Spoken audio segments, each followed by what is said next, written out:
Ya orang kaki kelap menua, kelap najam nua, najam mama. Jadi untuk sehingga orang udah berapa 3 kali udah enggak orang kayak Indonesia.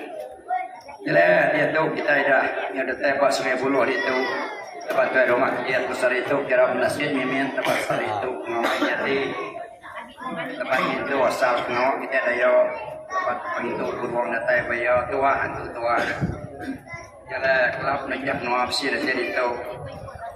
Nilai hari pemain sudah pada sidang tadi blok 2 lagi kita kayak semua yang main tu lembok dalam main tu nak kau lihat kelap nak jam nuah nanti semua itu dah cukup pok kita kasih pakai kita. Nilai air tu tadi so jadi linggir mesti kakak nama Tapan kenap dengan kasal kita dayo nemu itu salah tahu di bantah nanti kena tahu ditunda ya tu dia tu ya tahu kita baik kelab najam no berat naik itu berani tuai dan kelima orangan ketepangan lebat bunga tuai buah 5 tapah kayaknya belah masau selekap nyala tambah tu beliau kurang dan tanam kita pemnu Sarawak Pak Sarawak no Malaysia. Nyala tu tanam daro genggam peran tanah rato nyala di kisiang don rumah. Nyawa yang kapalang salabur manas pisau. Nyala masang padirajang tapingang semua sebab dia tak tahu darami paus dalam ayam pelap tamo. Dia tatampi darah tinggi muai udah kiai tidak kuno dia terus kusian kian kuda tiga. Dia ada pandu darah gawa lampriu kini temaga dia lidiah banyi duiah pasang raya.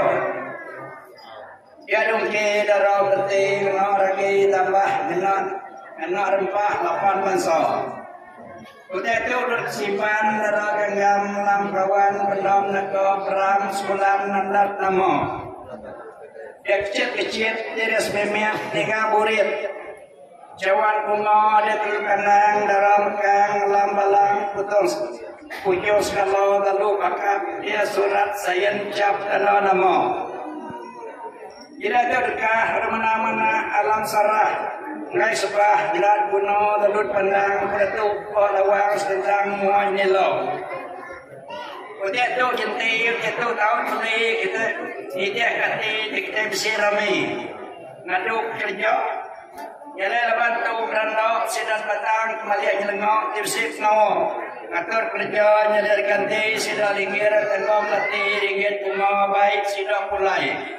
Mereka kita sungai kembali rembo. Jatuh dari itu pandang sida linggir ngagap ngapang kang daun balo. Jadi itu pedok kita antik tu tekinduk sida induk kagak sida karon antik liok menyok yo. Sida itu air tu kena niamunan layak saka menyok ngan safrapang.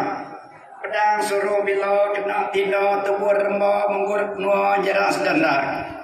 Dia kedetuk ni dia punya lawan dia untuk perintah dah mana dah serakuk Malaysia. Jadi itu pandang jaga tegang tubuh bala sadongan lagi ke tubuh tegang bala. Anak kita nak itu tanya induk nyari dua lepas tu nak masuk jadi RC parti lanya ya buat kita semua. Yang lain itu kuya tu ai besar. Tadi sudah kepul rumah kau semua kepul kerja. Lepas tu kena masak dia putih dan bos kakak kita awak kita itu malam tu jatuh kita sama pula tahu nyaris tengok. Awak kakak lagi tas dia dengan Allah teramakan. Ngarap kita itu nak gerai kita ikut sepandai. Tak ada apa-apa kita lebih cukup darah. Awak harap sepandai bisikin baik sebetul bising bedak darah bising bedak. Awak kita itu kayu kurungan. Terima kasih.